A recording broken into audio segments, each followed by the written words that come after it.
Hello students, we have discussed about the two types of renewable energy in the previous video, and now we will discuss the three remaining types of renewable energy.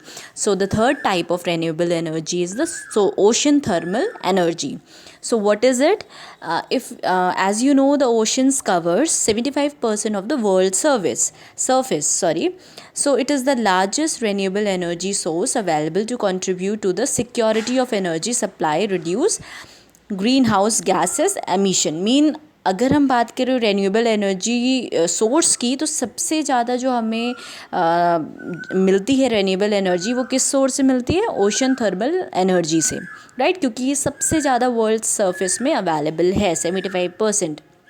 और ये इसमें दो type की energy होती है। एक तो ocean thermal energy convert from the sun's heat, sun के हीट के थ्रू जो कन्वर्ट होती है, और एक मैकेनिकल एनर्जी है जो कि टाइड्स और वेव्स के थ्रू कन्वर्ट होती है।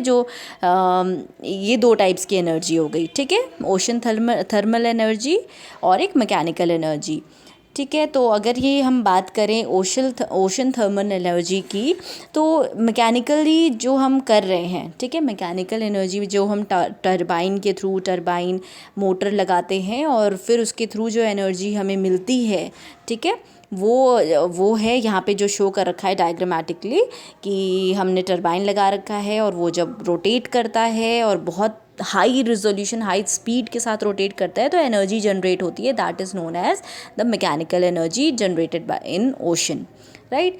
अब हम बात करें चौथे टाइप की रेन्यूएबल एनर्जी की, तो वो है जियोथर्मल एनर्जी, ठीक है? जियोथर्मल एनर्जी क्या होती है? जो कि हीट हमें मिल रही है अर्थ से, वो जो भी हीट हमें मिल रही है अर्थ से, ठीक है, जियोथर्मिकली जो हीट मिल रही है वो क्लीन और सस्टेनेबल है। और जो रिसोर्सेज है जियोथर्मल एनर्जी के, ठीक है, जियोलॉजिकली जो थर्मल एनर्जी हमें मिल रही है, that is a geothermal energy, ठीक है? वो it energy range from the shallow ground to hot water and hot rock, ठीक है? It found a few miles beneath the earth surface and down even deeper to the extremely high temperatures of molten rock called magma.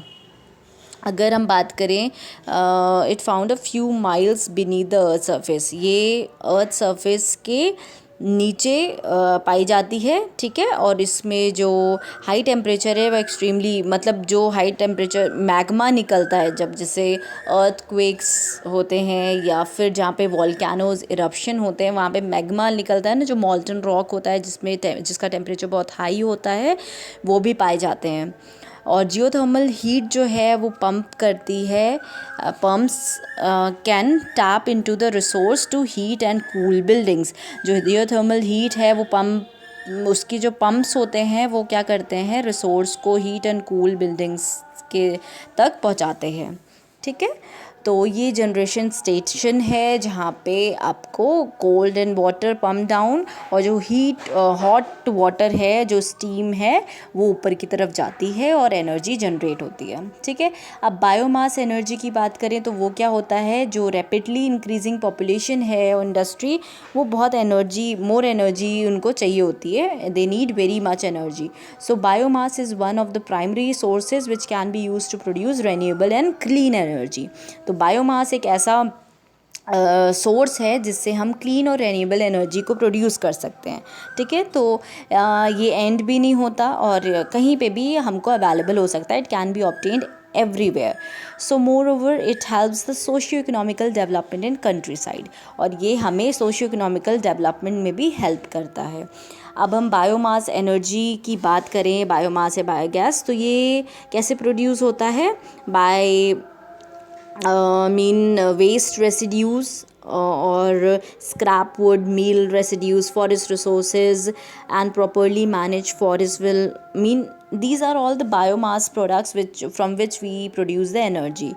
And if there is a properly managed forest, they will always have more trees, and they will always have crops and the residual biological matter from those crops. So we will get the biological decayed matter from these forest, and we will produce a energy, renewable source of energy. and there are so many biological fuels, fossil fuels. From them also we can generate energy. So this is the biogas generator, and there are the various sources from which we are generating the energy. Okay, from this diagram you can just see, from the cow decay we are producing energy. From the toilet, washroom decay, we are using. Plant decays are there. So these are all the decaying material, and we are using is at producing energy. Why we need alternative energy sources? So economically reason why we are using it, fossil fuel won't last forever. Fossil fuels, there's no possibility that they will last forever. So alternative energy sources we want. Renewable provide new jobs.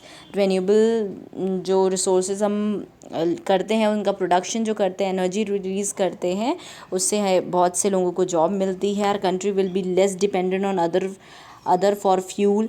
और हम dependent कम होंगे अगर अपना ही हम renewable energy अगर limited source में और अच्छी तरीके से यूज़ करेंगे, उसको प्रॉपर वे में यूटिलाइज़ करेंगे. So we will not get dependent on other for fuel. So environmental reason for the needing of alternative energy sources to decrease air pollution and greenhouse gas emissions. So air pollution और greenhouse gases को जो emissions हैं उनको reduce करने के लिए, decrease करने के लिए भी हम renewable energy resources को use कर सकते हैं. Right, so this is all for today's video. We will just in the next video we will discuss about the production and management of renewable energy resources. Okay, thank you so much.